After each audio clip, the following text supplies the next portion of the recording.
dalam sejarah kebangsaan kita, siapa lembaga institusi lembaga negara yang tidak berkhianat? Hanya polisi. Bukan hanya polisi, polisi tidak pernah berkhianat, ya. Bayangkara itu kan disarikan dari keberadaan Gajah Mada, ya. Ketika terjadi konflik di dalam Majapahit, ya, Raja Majapahit itu, ya, Gajah Mada lah yang tidak mau terlibat dalam konflik untuk menjatuhkan pimpinannya, dia menyelamatkan. Jadi spirit itu yang dibangun, Bayangkara Negara itu dibangun.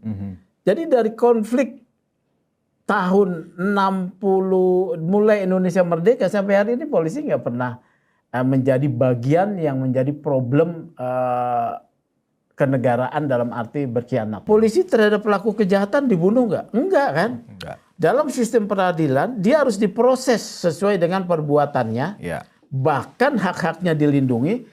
Ketika sudah dipidana, bahkan dia harus dibina untuk menjadi anggota masyarakat lagi. Beda nih dengan doktrin militer. Di luar dirinya, kalau saya mau analogikan, hanya ada dua, kawan dan lawan. Sedih ya sebenarnya melihat kepolisian kita di obrak-abrik seperti ini. Saya memang mengakui polisi kita juga banyak khilafnya, banyak salahnya. Tapi kan ada sebuah inisiatif, ada sebuah kesadaran untuk selalu memperbaiki diri. Kita harus apresiasi. Saya membayangkan kalau kemudian polisi ini dipinggirkan terus, dipojokin terus, disalahkan terus, direndahkan terus, dihina terus. Kalau kantor polisi tutup 1 hari, mengerikan dampaknya.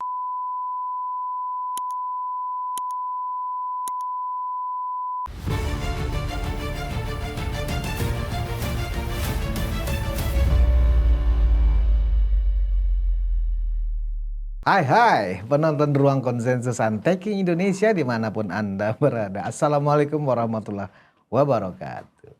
Kembali saya Budius Ma'ruf Piliang, anak sulung Mulyono.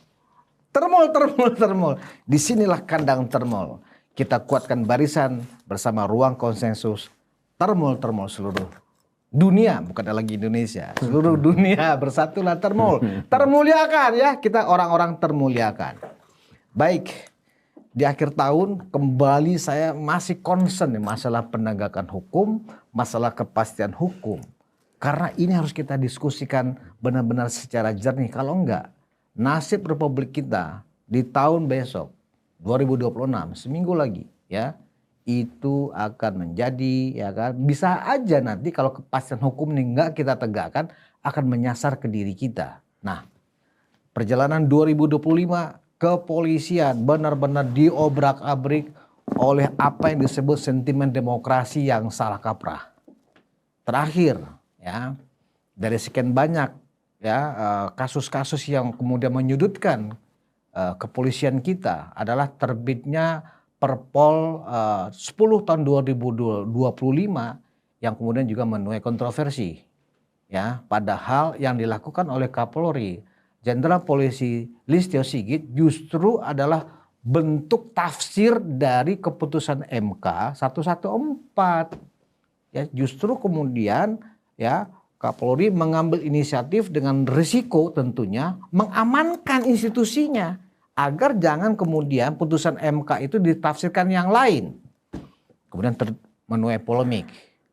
Nah, walaupun kemudian diamankan, diselamatkan oleh Presiden Prabowo. Luar biasa Pak Presiden. Hormat saya buat Pak Presiden Prabowo Subianto. Nah, hari ini saya akan mendalami itu dengan Ketua Indonesia Police Watch.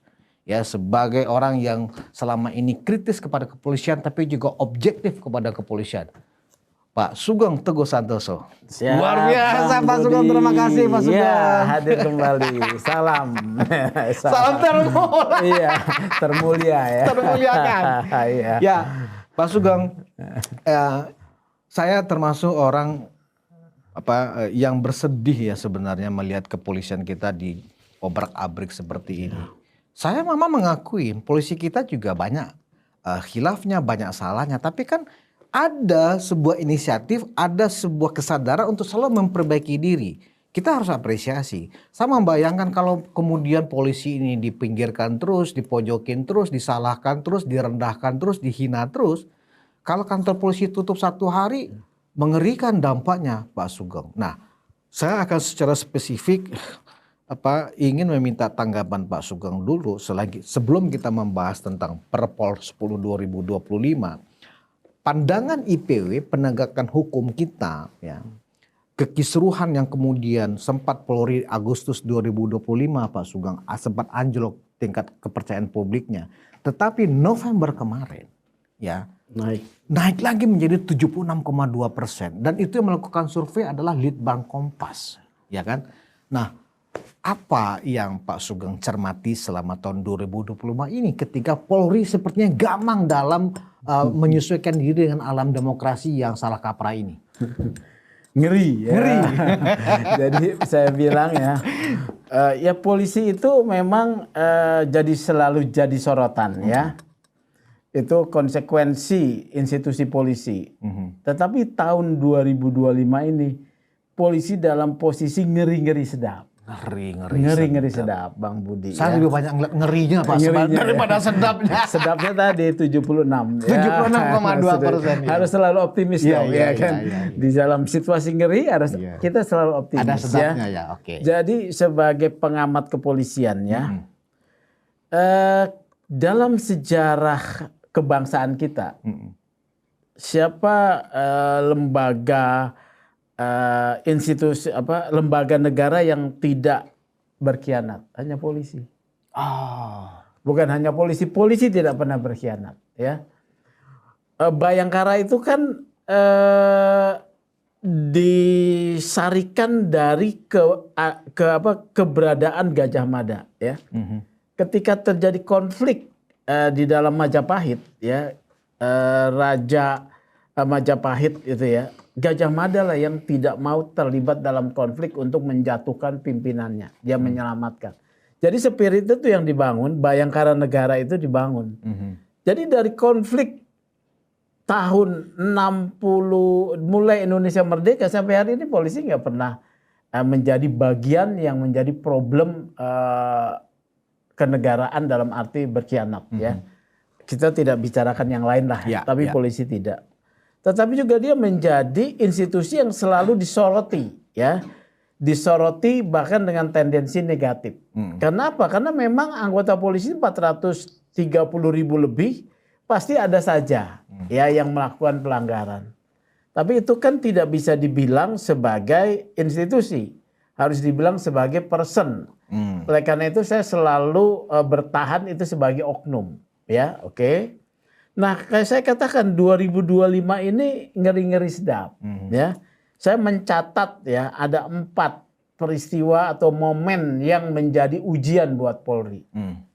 Satu, ketika dalam perancangan RUU KUHAP ya. Dalam RUU KUHAP khususnya soal kewenangan polisi dalam penegakan hukum, itu sudah ada pertarungan tuh antara yang namanya dominis litis dengan diferensiasi fungsional.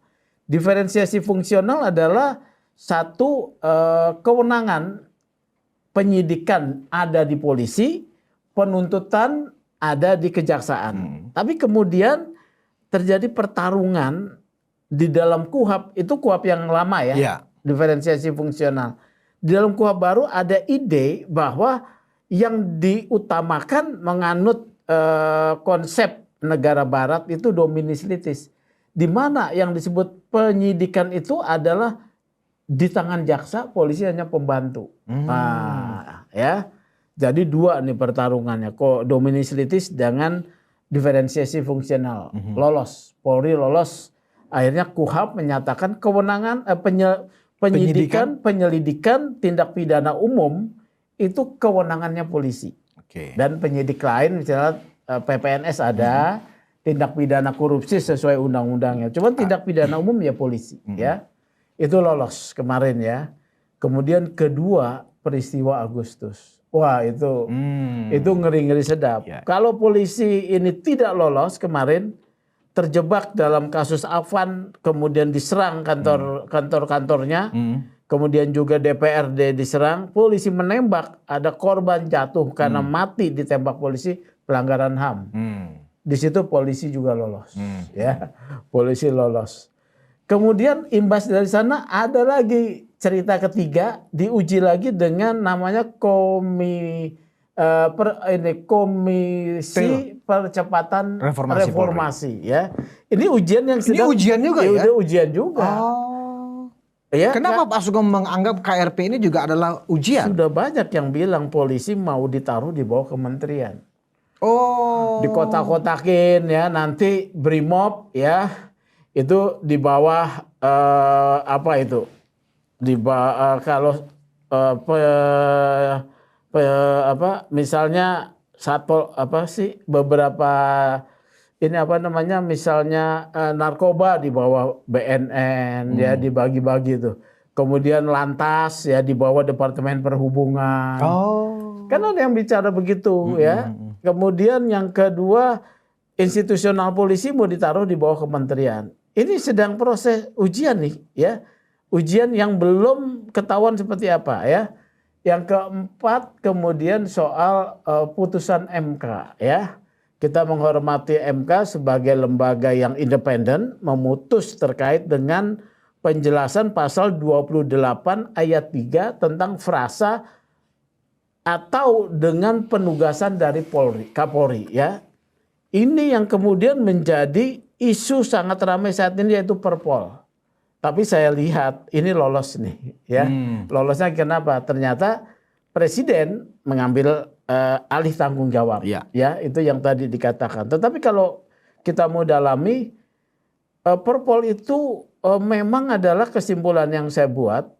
Ini Pak Kapolri mengambil resiko ya, dalam tanda kutip nekat ya. Nekat mengambil sikap untuk membuat Perpol ya. Karena di dalam Perpol tersebut sebetulnya kan adalah atas respon dihapusnya frasa atau penugasan, atas dasar penugasan Kapolri ya.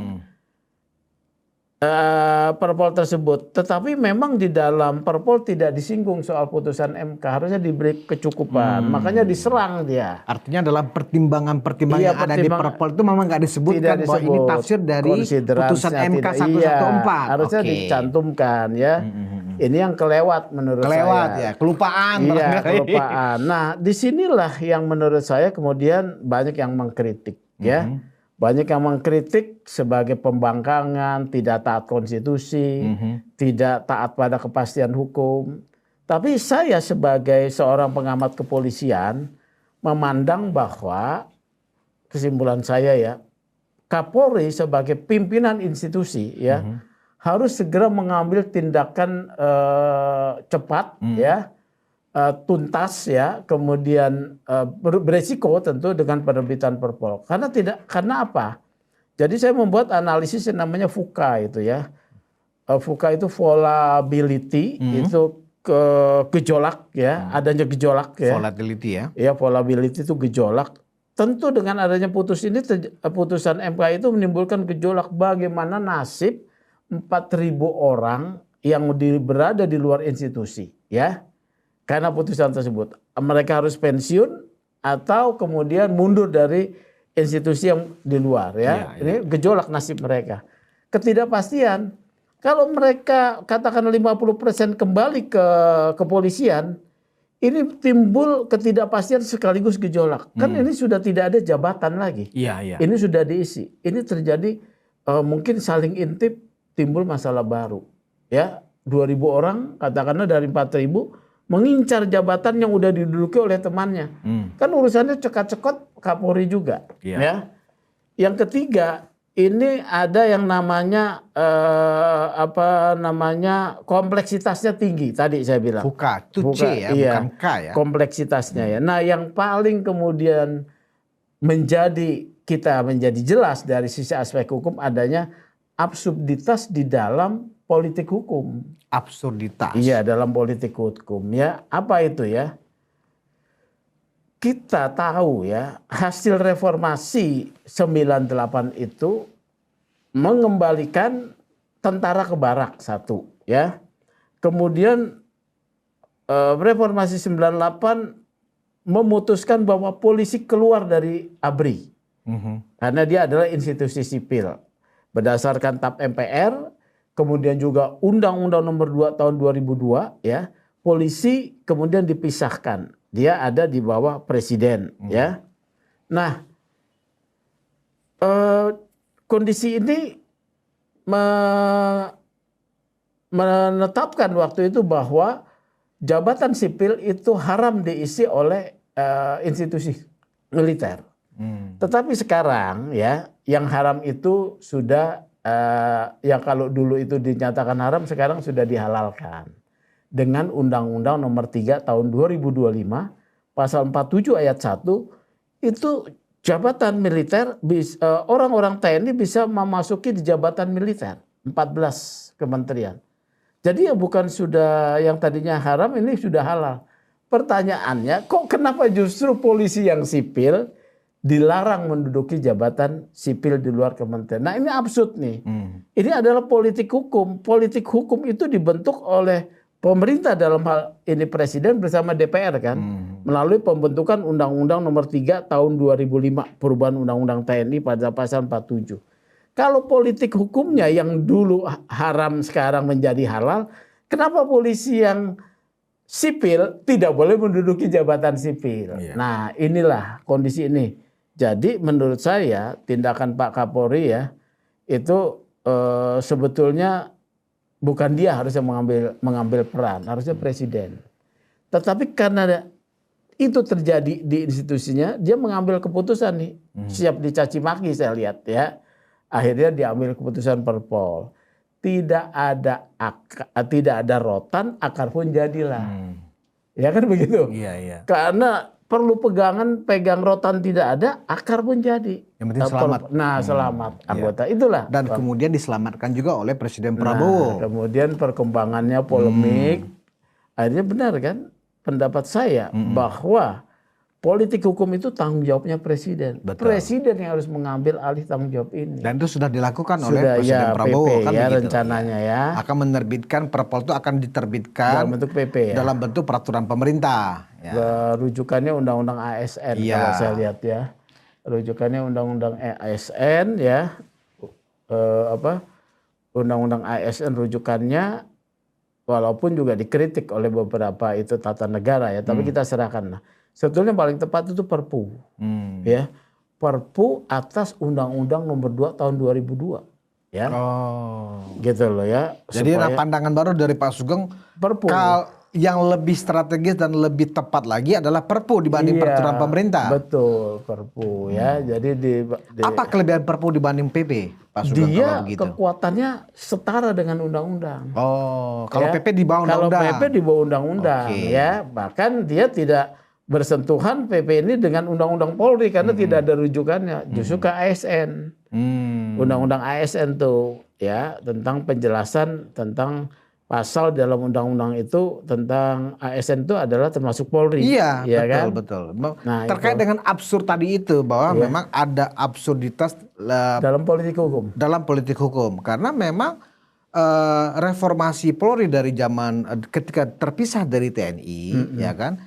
Polri itu kan sudah menjadi sipil kan begitu, bukan lagi bagian dari militer kan begitu. Ya karena dia juga diadili kalau melakukan pelanggaran pengadilan sipil. Iya, nah karena itu memang sebenarnya memang tepat apa yang Pak Sugeng sampaikan, ada absurditas politik hukum. Nah, kemudian muncul Perpol 10, kemudian diperkuat oleh PP, tapi Pak Sugeng memberikan solusi yang lebih tepat lagi Perpu. Iya, Perpu kan bisa dilakukan seketika oleh presiden, ya. Kemudian nanti dimintakan persetujuan pada sidang pertama dari DPR. Ya, untuk menerima atau menolak. Ya, kalau Perpu itu kan tergantung goodwill dari presiden. Ya. Kalau goodwill presiden kuat, saya yakin dengan kabinet dengan koalisi merah putih ini, Pak Sugeng sebenarnya untuk menjalin dukungan dari parlemen, tapi harus ingat, sebenarnya bisa lakukan presiden. Ingat, ya. Kalau dalam pengamatan saya, justru di dalam kabinet itu ada kelompok yang ingin melakukan mendowngrade polisi. Ya, mendowngrade polisi. Peristiwa-peristiwa yang tadi saya sebutkan, momentum-momentum Rumor yang sudah lama saya dengar iya, itu, ya, Pak itu Sugeng. bukannya tidak by design, itu by design. By design. Ya, soal KUHAP, ya, soal kerusuhan Agustus, soal Komisi Reformasi Kepolisian, ya, kemudian putusan MK, ya, putusan MK ini, ya, kemudian menjadi polemik Perpol, ini by design. Apakah polisi bisa melewati masa sulit ini, ya? Nah, inilah kepiawaian dari pimpinan Polri sekarang, ya. Jadi bagaimana mengatasi? Di lain pihak juga problem-problem kultural yang bejibun, ya, pelanggaran penyalahgunaan kewenangan oleh anggotanya banyak, ya. Betul. Kemudian soal silent blue code juga tindakan yang melindungi anggota-anggota yang melanggar, ya. Ini problemnya memang problematik, ya, harus diselesaikan. Ada kelompok yang ingin mendowngrade. Nah, ini harus disadari oleh para insan Polri nih, ya. Tidak kemudian masing-masing gontok-gontokan hanya untuk mendapatkan jabatan. Harus berpikir bagaimana kepentingan institusi. Kepentingan institusi. Bukan kepentingan jabatannya, ya. Betul. Ini yang harus dirubah dalam kultur para perwira tinggi polisi. Bahkan yang lebih spesifik lagi sebenarnya Pak Sugeng, di dalam kabinet itu ada gerakan-gerakan yang entah diketahui oleh presiden atau tidak. Memang ada upaya-upaya untuk Kapolri kita ini, Pak Listio Sigit ini segera diganti. Iya, itu sih sudah lama, ya. Tapi sayangnya selalu gagal gitu. Ya, saya dengar sih sebetulnya Pak Kapolri juga sebenarnya udah minta mundurkan diri, ya. Kalau emang saya tidak diperlukan gitu, saya dengar, ya. Tapi kan ternyata Presiden memandang Kapolri masih diperlukan, ya, untuk menjalankan tugas. Saya tidak mau terlibat dalam polemik itulah. Tapi yang paling penting, siapapun yang akan menjadi pimpinan atau para pejabat utama sekarang berpikir selamatkan institusi, ya. Selamatkan institusi. Bukan supaya menyelamatkan tidak kursi masing-masing. jabatannya masing-masing. Ya. Ini yang kemudian saya lihat di dalam, ya, nggak solid, ya. Jadi gontok-gontokan soal jabatan, ya, nggak peduli gitu. Saya bicara dengan beberapa perwira tinggi mengesankan nggak peduli gitu loh. Apalagi yang tidak memiliki jabatan, ya. Ya, itu mengesankan nggak peduli gitu. Nah, bagaimana sebenarnya nasib institusi? Harus diingat loh. Harapan warga sipil ketika dalam keamanan dan ketertiban hanya pada polisi. Saya mengingatkan warga kita nih. Karena doktrin polisi itu sudah jelas. Doktrin polisi itu doktrin pelayanan, ya, demokratik, humanis. Jadi gampangnya gini, buat polisi di luar institusinya hanya dua. Satu adalah masyarakat yang harus dilayani, diberikan haknya, ya. Kedua, pelaku kejahatan. Polisi terhadap pelaku kejahatan dibunuh nggak? Enggak kan? Enggak. Dalam sistem peradilan dia harus diproses sesuai dengan perbuatannya. Bahkan hak-haknya dilindungi. Ketika sudah dipidana, bahkan dia harus dibina untuk menjadi anggota masyarakat lagi. Beda nih dengan doktrin militer. Di luar dirinya, kalau saya mau analogikan, hanya ada dua, kawan dan lawan. Kawan bersama-sama harus saling melindungi, lawan bagaimanapun harus dibabat. Lawan yang Pak Sugeng maksudkan dari kepolisian itu siapa ya? Bukan, maksud saya kalau doktrin militer, ya, itu kan hanya ada dua, kawan dan lawan. Kalau polisi tidak ada lawan loh. Pelaku kejahatan itu bukan musuh, ya. Kalau militer lawan jelas, itu musuh. Ya, musuh negara itu lawan. Ya. Bagaimana caranya mission accomplished? Musnahkan musuh. Betul. Tapi penjahat bukan musuh buat polisi. Kecuali dia melakukan kekerasan yang bisa mengancam menghilangkan nyawa. Boleh dilakukan tindakan keras berdasarkan peraturan, ya. Untuk melumpuhkan atau kemudian menembak gitu, ya. Tapi dia prinsipnya harus hak-haknya dihormati. Beda nih, ya. Betul. Jadi masyarakat harus sadar bahwa harapan ketertiban dan keamanan kita hanya pada polisi, tidak pada aparatur militer. Baik.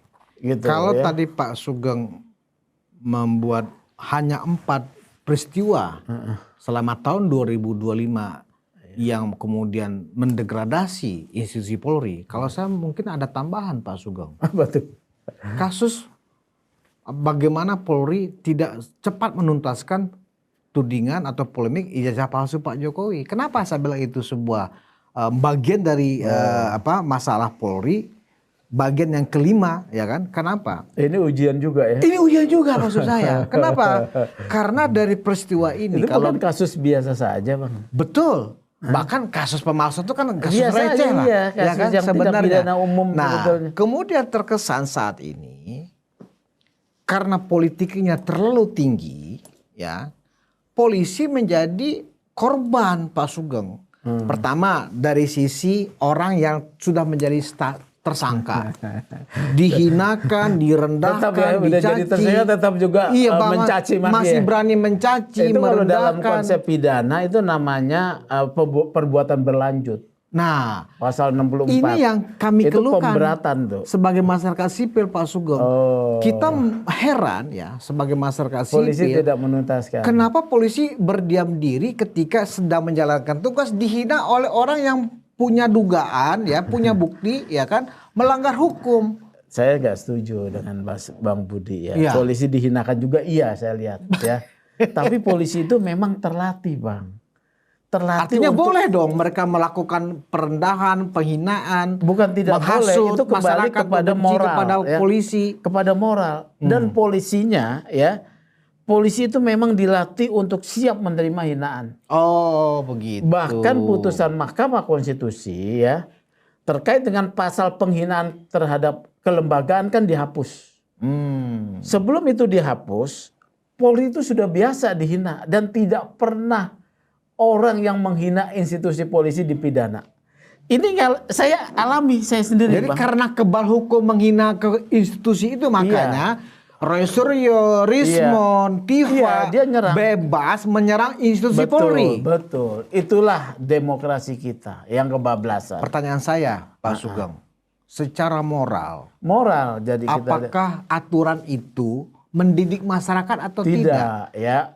Kalau itu dilakukan oleh orang-orang yang misalnya memang tidak terdidik ya, itu kita maklumi. Tapi ini banyak dilakukan oleh kelompok-kelompok orang yang terdidik ya, memiliki degree sampai S3 ya. Sebetulnya kan yang menjadi problematik ketidaksenangan mereka kan atas sistem yang bekerja. Harusnya mereka menyerang sistem yang bekerja ini, bukan institusinya. Ya, jadi yang diserang adalah kasus yang mereka hadapi. Apakah dalam kasus tersebut mereka itu telah tidak mendapatkan hak konstitusionalnya? Misalnya nih, ya. Jadi tadi saya ulang ya, polisi itu sudah biasa dan dia siap untuk selalu dihina, ya. Karena apalagi setelah putusan Mahkamah Konstitusi ya, karena tidak boleh institusi melaporkan.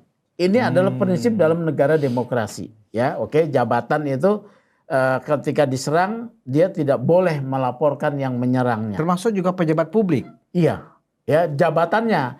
Kalau pribadinya bisa lain, ya. Kalau pribadinya dia harus melaporkan sendiri. Tapi terkait dengan wah Polri ini berpihak, Polri ini menjadi alat kekuasaan tidak bisa dia kemudian kita. Atau Polri ini brengsek. Iya, tidak bisa. Ya, itulah ya. Ini hukumnya kita berdasarkan putusan MK. Menjadi Mereka tuh sebuah tahu tuh.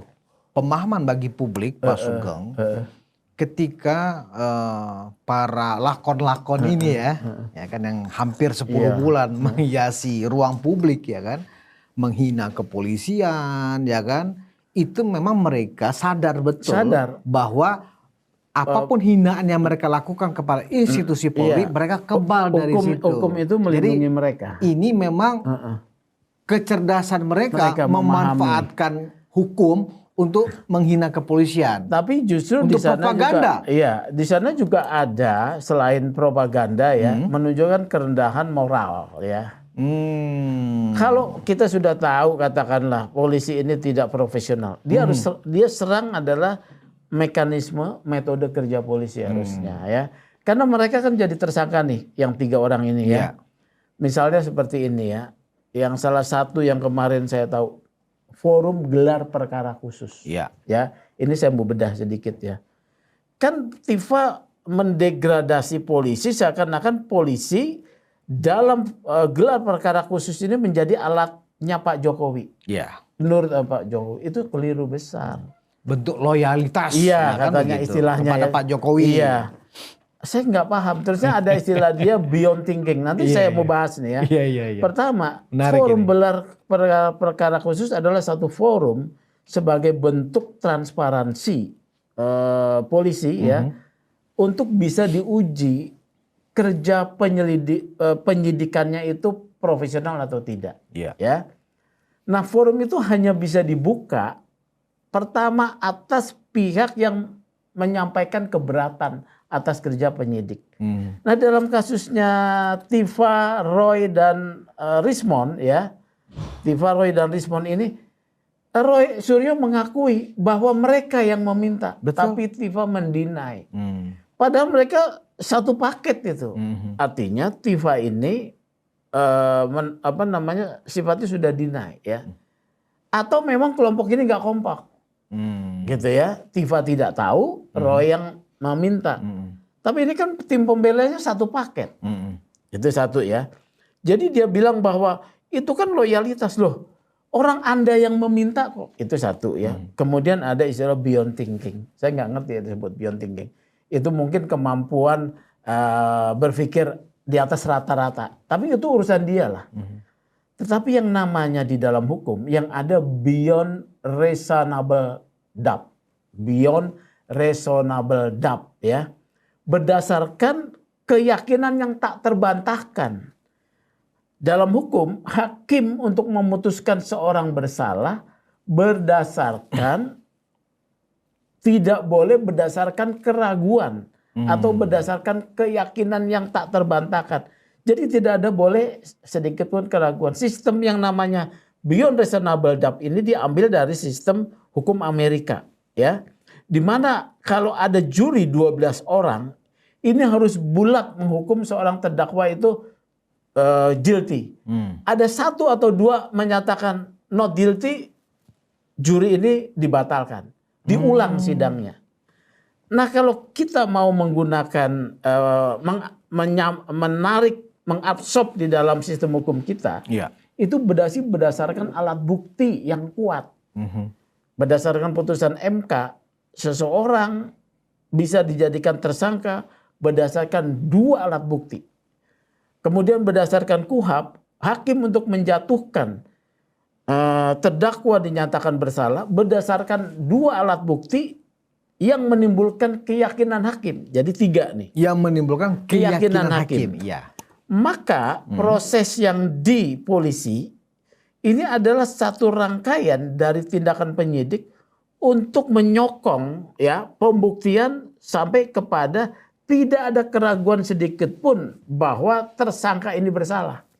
Maka di sana diperiksa alat bukti, saksi, ahli, lab krim, ya, kemudian juga terdakwa, petunjuk. Kalau orang sudah ditetapkan sebagai tersangka, kalau biasanya polisi itu lebih dari dua alat bukti. Ya. Kalau ini sudah 700 lebih alat bukti. Iya, macam-macam lah ya. Kalau alat bukti kan lebih 5, dari ya. cukup. Pak. Iya, kalau berdasarkan KUHP yang lama itu 5. Kalau klarifikasi keterangan saksi, dokumen, kemudian bukti surat, keterangan ahli, petunjuk, kemudian keterangan terdakwa. Ini menurut saya 4 ini sudah ada. Kalau terdakwa membantah tidak ada soal, ya. Ditambah lagi mungkin pembuktian ahli ataupun hasil lab krim, ya. Ini menurut saya perkara ini akan P21, ya. Akan dinyatakan. Kapan, Pak? Itu kan pertanyaannya. Kalau soal proses itu kita harus tidak bisa yang namanya proses hukum itu cepat atau lambat. Ini kan bukan persoalan cepatnya itu, Pak Sugeng. Terlalu lama. Ya, polisi juga harus melakukan satu proses penyelidikan dan penyidikan yang akuntabel. Tidak boleh pada satu aspek saja, yaitu korban. Dia juga harus mempertimbangkan yang aspek, makanya di hadapan polisi tidak ada musuh, yang ada itu pelaku tindak pidana yang juga punya hak, Bang. Ya, jadi yang namanya Tifa, Roy dan Rismond yang sama Andi dibilang teroris ini. Andi Aswan ini ketemu aja istilah ya. Teroris. ya. Roy, Dan Rismond. Rismond, ya. Cocok juga sih Pak. Teroris itu kan dekat dengan perilaku teroris kan Ya, gitu. nggak tahu lah ya. Tapi begini ya, dia juga harus didengar dong haknya untuk mengajukan ahli. Kalau dia tidak didengar ahlinya, nanti diserang bahwa polisi memang menjadi alat uji loyalitas. Tidak boleh ya. Jadi dia kan sedang mengajukan ahli, silakan dengar ya. Ini kan perdebatannya, mereka menyatakan ini kriminalisasi, bahkan beberapa pakar ya, bahkan saya juga heran. Ada mantan Kapolri bilang bahwa ini potensi pelanggaran HAM. Iya mantan Ya, Kapolri. saya juga heran. Yang perkara ini sebetulnya pidana yang dinilai itu perbuatan menista, Bang, menghina, Bang. Ya, saya pernah bicara di sini. Kalau orang yang sudah kuliah punya ijazah dibilang bahwa ijazahnya palsu itu menghina nggak? Menghina lah. Kalau dia mau dibilang itu karya ilmiah, dia harus dalam bentuk jurnal, Bang. Benar. Ya, Benar. jurnal itu kan karya tulis ilmiah dia diserahkan kepada editor, kemudian editor menyerahkan kepada ahli yang setara bahkan lebih tinggi, yang tidak diketahui oleh si ini untuk menguji. Begitu lolos semua metodologinya, substansinya, Baru ya, terbit di jurnal. baru terbit. Iya. Itu namanya karya ilmiah. Itu baru karya ilmiah. Itu baru hasil penelitian ilmiah. Iya, ya. Rismond tidak terima bahwa ketika dibilang ini bukan karya ilmiah, ya kan? Yang menurut saya itu bukan karya ilmiah. Ya, Itu clippingan. itu pendapat. Itu pendapat, ya. Pendapat itu yang disampaikan di ruang publik, ya pendapat ilmiah atau apapun ya, atau pendapat yang sembarangan itu sama pendapat, ya. Kalau mau dibilang karya ilmiah ya jurnal yang bisa dipertanggungjawabkan, ya. Nah, pendapat itu ketika menyinggung orang lain itu perbuatan pidana. Gitu loh. Ini sederhana, makanya saya kok heran ya. Ada mantan pejabat-pejabat Polri ya, itu menyatakan gitu. Enggak, soalnya kalau misalnya polisi enggak menyidik, kan ada keberatannya Pak Jokowi.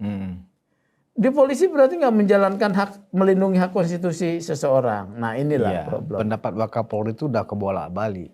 Yang melanggar HAM siapa? Yang dilanggar siapa, kan begitu, ya kan? Nah, tapi saya memaklumin Pak Sugeng, kenapa pendapat mantan Wakapolri itu seperti itu? Kenapa? Karena dia sekarang sudah menjadi politisi soalnya. Itu Pak Sugeng. Tapi saya pun politisi. Iya, Ya, nah politisi. kadang kayak Pak Sugeng kan menjadi politisi itu kan memang untuk menegakkan kebenaran, keadilan yang objektif. Setidaknya saya Tapi ada juga politisi asal emak senang, itu banyak juga saya Pak tidak Sugeng. tahu Asal bapak senang, asal emak senang, ya banyak juga politisi yang menjalankan tugas-tugas politiknya seperti itu. Saya menduga Ini yang Wakapolri tidak seperti mendidik. itu, mantan Wakapolri itu tidak seperti mendidik, itu. Iya, Bang. tidak Ya, mendidik. oleh karena itu saya juga berpesan pada para politisi jangan asbun ya, argumentatif, didiklah rakyat. Karena Didiklah politisi itu adalah teladan mestinya ya. Orang-orang primus inter pares dari komunitasnya. Primus inter pares itu orang yang utama di antara yang utama ya. Ya, misal kalau dia jadi anggota DPR, dia harus mendidik rakyatnya. Jangan tidak mendidik. Saya juga Itu yang tidak banyak setuju lupa ya. itu politisi. Ya. Maka saya walaupun politisi, saya berargumen setidak-tidaknya ada argumentasi yang didasarkan pada teori-teori lah, ya kan? Tadi soal perpol, soal fuka, ya, absurditas, ya, Politik hukum, ya kan? Saya ada argumentasinya, tidak asal jeblak, ya, asal masyarakat senang. Masyarakat ini bagaikan, mohon maaf ya, bagaikan orang yang anak yang sedang tumbuh pengetahuannya, masing-masing berbeda. Kita jangan berikan sesuatu yang merusak pikiran mereka. Harus yang positif. Itu kalau mau membangun bangsa ya. Jadi kembali ke keyakinan Pak Sugeng tadi. Yakin bahwa ini akan sampai P21? Ya sampailah P21 lah. Kalau polisi sudah gelar perkara ya, penetapan tersangka, itu alat buktinya tidak, alat buktinya sudah cukup. Ya, saya nggak bilang bahwa itu pasti benar ya, karena menjadi tersangka belum tentu bersalah. Tapi alat buktinya sudah cukup, ya. Yang kedua, tapi kemarin ada forum gelar perkara khusus. Bahkan polisi memperlihatkan ya ijazah katanya yang katanya asli. Pecah lagi tim itu ya. Iya. Timnya Egy sama tim diserang lagi ya timnya Egy ya. Iya. Kuasa hukum Egy ya menyatakan dia melihat yang asli. Pernyataannya saya baca, saya melihat ijazah yang asli, bukan yang fotokopi. Dan dia bilang ya saya tidak tahu itu yang sebenarnya atau bukan, cuman itu asli. Ingat ya. Ketika ijazah itu disampaikan kepada polisi ya, kita harus tahu polisi penyidik itu independen. Pak Jokowi punya resiko kalau dia menyampaikan ijazah yang tidak asli. Begitu diketahuan oleh penyidik, maka ini bisa akan menjadi sandera seumur hidup buat Pak Jokowi. Begitu penyidik tahu, emang penyidik semuanya pikirannya sama. Enggak hari ini, tahun depan terjadi perubahan kebijakan, presidennya siapa yang kemudian lawannya Pak Jokowi, gimana? Jadi dengan berangkat dari asumsi seperti itu, jadi, Pak Sugeng menduga bahwa Pak Jokowi yakin bahwa itu adalah ijazah asli. Bukan Pak Jokowi yakin, dia kan yang mengalami, Bang. Jadi dia serahkan ijazah itu pasti asli. Artinya terlalu sangat amat berisiko. Iya, dia kalau Pak Jokowi memberikan ijazah ke penyidik itu setelah disita ijazah yang tidak asli. Dan berisiko. Dan pikiran sehat saya mengatakan Pak Jokowi tidak akan melakukan itu. Tidak akan melakukan. Karena saya juga tidak mau kalau dalam posisi saya, ya, saya ngajak damai duluan. Pak Jokowi kan nggak mau nih sama tiga orang ini lalu dari pengacara. Karena begitu saya serahkan barang itu keluar pada pihak lain, saya disandera. Leher saya sudah terikat. Mungkin sekarang saya aman. Tapi begitu ketahuan itu palsu, Bang. Ada pihak lain. Penyidik kan nggak satu tim nih. Misalnya ada 30 orang penyidik yang diberi tugas. Ada 2 orang punya pikiran yang berbeda.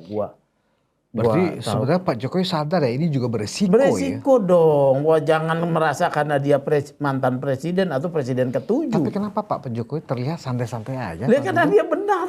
Oh, karena benar. Loh, gimana kalau orang yang benar? Gitu ya, nggak ada beban dong. Iya.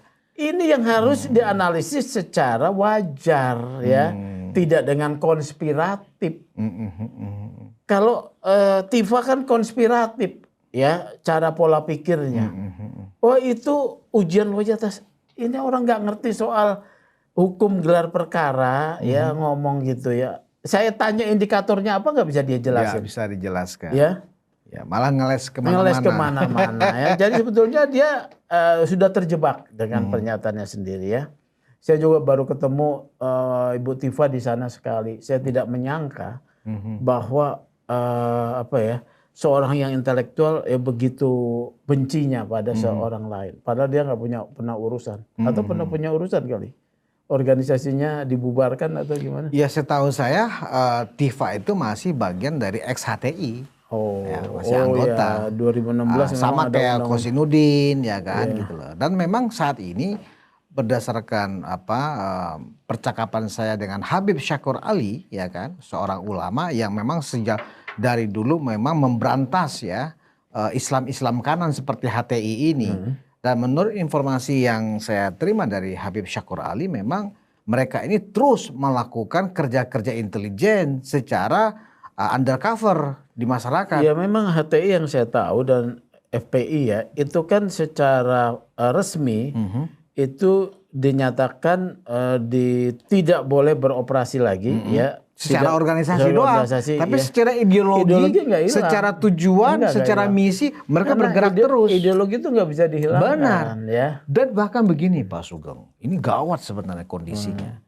Ternyata HTI ini setelah dibubarkan secara organisasi sebagai ormas terlarang di Indonesia, mereka sudah melakukan sampai invasinya ke institusi, ke kementerian dan lembaga, ya kan, ke BUMN, ya kan. Nah ini luar biasa. Ya, makanya kita melihat sekarang gaya-gaya yang ditampilkan oleh Rismon, Tifa, Rizal Fadila misalnya, Kurniati, kan bukan anggota ya kan? itu dong. Saya nggak menyebut Rismon kan gitu. Iya. Mereka salah satu paham dari HTI ini adalah bagaimana membangun propaganda di tengah masyarakat untuk tidak percaya kepada lembaga-lembaga pemerintah. Itu yang sedang mereka lakukan, menumpang kasus ijazah palsu Pak Jokowi ini. Ya tapi mereka kan harusnya sadar ya, paham ya bahwa pernyataan itu menghina seseorang ya, atau mereka sudah siap dengan resikonya, saya tidak tahu ya. Mereka harus sadar. Kalau ini terjadi penggulungan seperti ini terus ya, memang yang saya akan quote and quote, saya merasa prihatin itu masyarakat diaduk-aduk ya. Oleh karena itu saya juga setuju ya, walaupun Bang Budi, kapan kita mendorong polisi cepat menyelesaikan berkas perkara ya.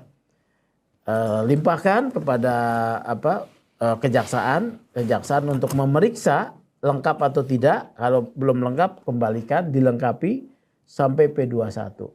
Semua kita akan secara beradab ya, akan bisa tahu drama seri ini secara terbuka nanti di persidangan. Iya. Karena di sana semua dibuka ya, baik dari pihak hasil kerja penyidikan ya, juga pembelaan.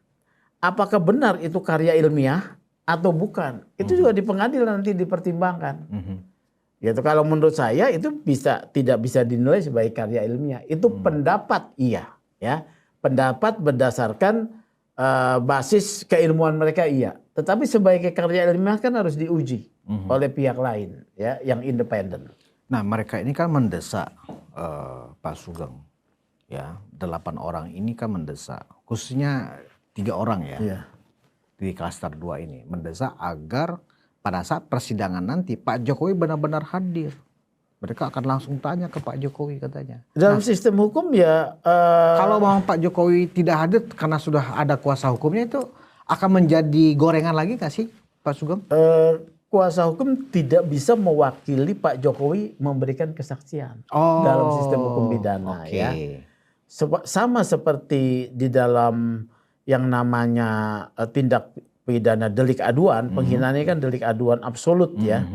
Pak Jokowi kan lapor sendiri, hanya didampingi, maka Pak Jokowi juga akan diperiksa di depan berarti persidangan. memang ada kemungkinan, bahkan kemungkinan ini sangat besar. Pada saat sidang nanti pasti hakim akan memanggil Pak Jokowi untuk memberikan kesaksian apa yang beliau rasakan sebagai sebuah penghinaan, pencemaran nama baik, ya, termasuk juga memang menjelaskan masalah asli atau tidaknya ijazah. Kalau asli bukan Pak Jokowi yang menjelaskan, saksi lain. Oh, saksi lain. Kalau Pak Jokowi cukup menyatakan saya studi di UGM Fakultas Kehutanan dan ini ijazah saya dapat. Nanti ada saksi-saksi teman yang menguatkan, ya. Dan ada juga dari UGM yang menerbitkan. Itu sudah cukup. Sudah cukup. Cukup. Mau siapa lagi? Artinya siapapun nanti dalam proses kasus seperti ini akan juga seperti itu, kan begitu Pak. Misalnya saya nih ada yang fitnah juga, ijazah saya palsu misalnya. Kemudian saya laporkan, pasti juga pada saat persidangan ya saya akan dimintain keterangan yang lebih kurang sama pada saat Pak Jokowi juga menjadi saksi. Karena nantinya. Pak Jokowi warga negara biasa, dia harus hadir yang memberikan penjelasan ya, yang menurut saya nanti memang akan cukup seru, tetapi hakim di sini harus bijaksana ya. Dalam sidang itu tidak boleh ada tindakan-tindakan yang merendahkan martabat juga. Dalam persidangannya. Iya, misalnya diserang ya. Kan Tifa mau apa? Kayaknya ada telepon dari presiden itu, Bukan. Pak Sugeng.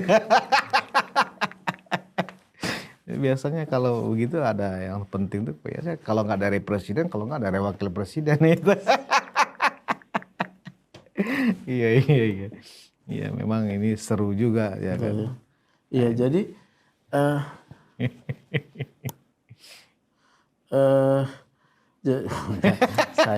saya ini rakyat biasa Bang, selalu berada di luar sistem ya.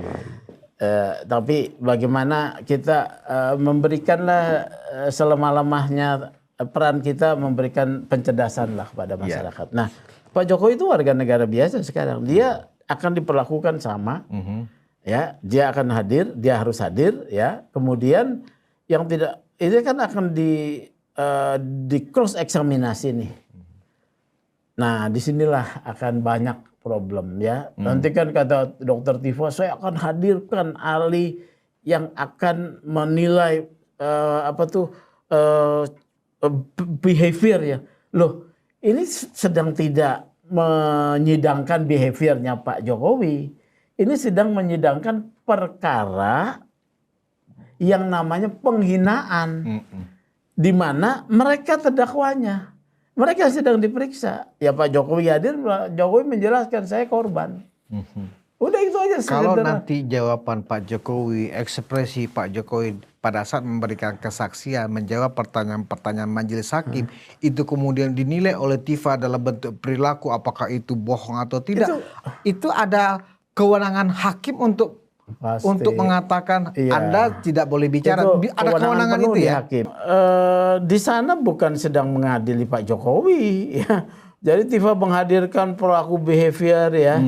Ingat loh, begitu Anda kemudian melakukan analisis lagi terhadap perilaku Pak Jokowi ya, itu misalnya Pak Jokowi kemudian merasa juga namanya dicemarkan, bikin laporan baru lagi bisa. Oh bisa itu Pak ya? Bisa dong. Sebagai perkara yang baru. Berarti manakala dalam persidangan itu nanti Pak Jokowi merasa ada pencemaran baru lagi, itu bisa jadi perkara baru. Iya. Oh, makin berlapis-lapis pasal mereka. Ya. Oh, iya. Gitu loh ya. Jadi bisa ada satu tindak pidana yang baru ya.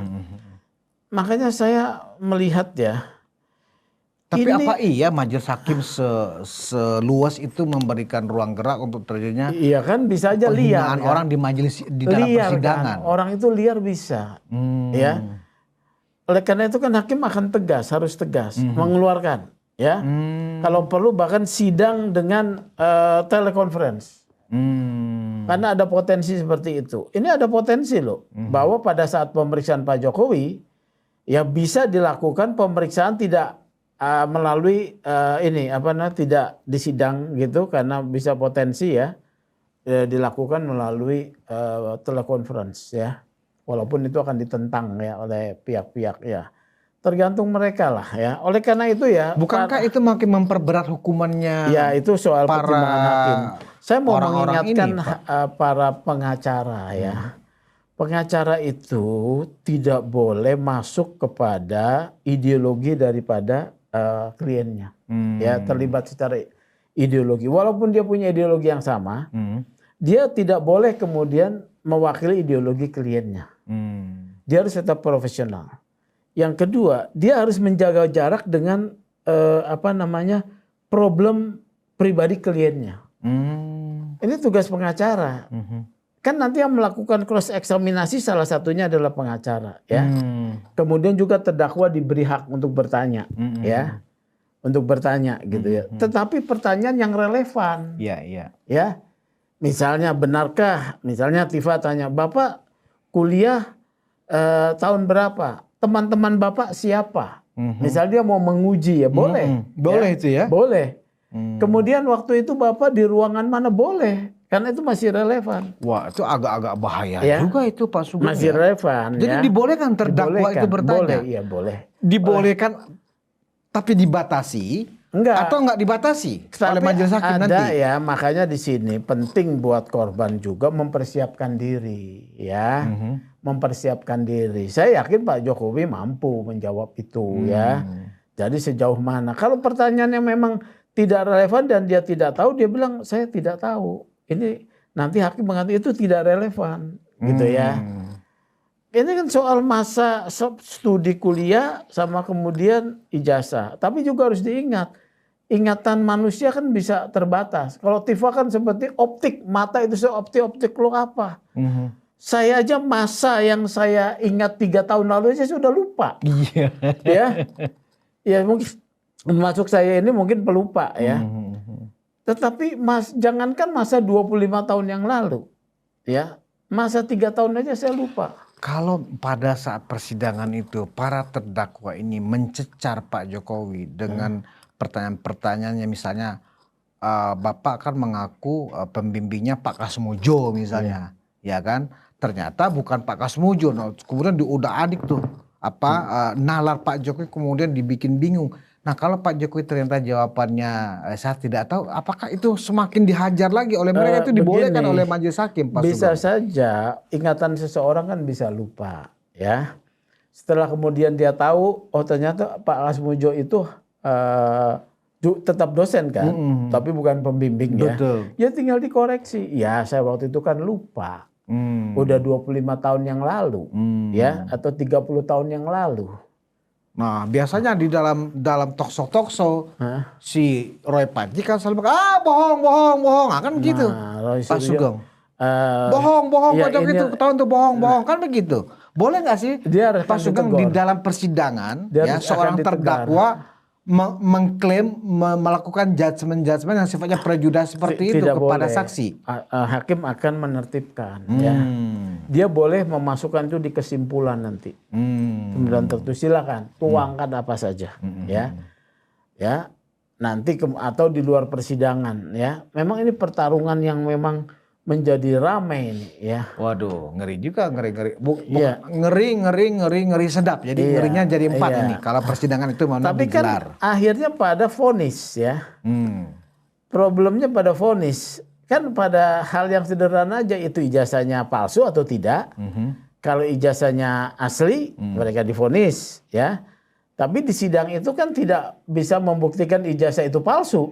Karena bukan forum membuktikan ijazah itu palsu. Ya, jangan sampai bergeser ya. Iya, itu adalah forum untuk membuktikan apakah Pak Jokowi itu dihina apa tidak, terhina apa. Udah itu aja. Jadi sederhana. bukan sebuah forum untuk memeriksa keaslian ijazah. Iya. Tapi kan berangkat dari situ dulu, makanya Kan nanti kemudian akan ada, terjadi pencemaran, Pak Sugeng. Jadi disebut ijazah itu dikeluarkan sesuai prosedur, sesuai dengan sebenarnya oleh UGM, kan penjelasan dari UGM, penjelasan dari teman-teman kuliah, kesamaan ijazah dengan teman-teman kuliah, sudah selesai.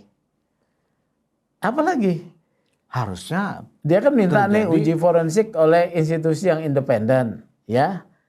Nah itu sih boleh-boleh saja, tetapi tidak ada forumnya. Karena dalam proses pembuktian pidana yang bisa melakukan pemeriksaan terhadap benda yang dipersoalkan itu adalah hanya lab krim forensik. Berarti bisa ekspres sebenarnya persidangan ini, Pak Sugeng, nggak perlu berlama-lama dan nggak perlu sidangnya bisa lama. Oh ya, nggak bisa ekspres. Nggak bisa ekspres ini. Iya, sidang kan ada dakwaan, eksepsi, kemudian putusan serela, kemudian baru pemeriksaan saksi, ya. Ya kalau Pak Jokowi sudah melaporkan, menurut saya beliau harus siap juga untuk bersaksi juga. Bersaksi, ya. Baik. Ya. Aduh, kalau kita sadar bahwa kasus tuduhan ijazah palsu ini kan dimensi politiknya lebih tebal sebenarnya dari kasus hukumnya, ya kan begitu.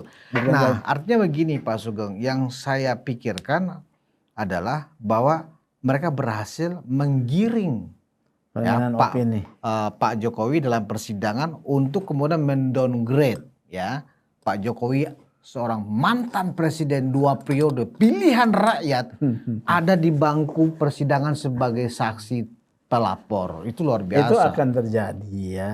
Tetapi seseorang yang percaya kepada kebenaran, ya, tidak problem. Tidak problem. Apapun caci maki, ya, apapun tuduhan, apabila kita benar, kita bertanggung jawab pada diri kita dan Tuhan saja. Nah, masalahnya kan mereka membayangkan seolah-olah ketika mereka mampu membawa Pak Jokowi ke sebuah persidangan, mereka sudah meyakini tudingan publik akan buruk kepada Pak Jokowi. Mereka nggak berpikir sebaliknya, justru akan semakin melambungkan Pak Jokowi, betul. Kan gitu. Iya.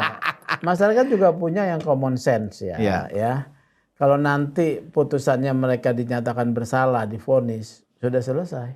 Ya, selesai itu episode. Bahwa tapi mereka nanti masih banding, kasasi, itu urusan lain ya, Pak Sugeng. Ya. Baik. Jadi begitu. Terima kasih Pak Sugeng Teguh Santoso, Ketua Indonesia Police Watch.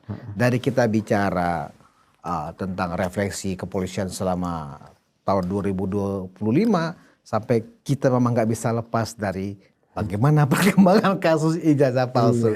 Terima kasih Pak Sugeng. Oke. Penonton Ruang Konsensus Untaking Indonesia, tempat berkumpulnya para termuliakan. kita tunggu persidangan dan agak ngeri-ngeri sedap. Tetapi yakinlah Pak Jokowi akan mampu menunjukkan, membuktikan kepada kita semuanya kebenaran akan tegak tanpa pandang bulu.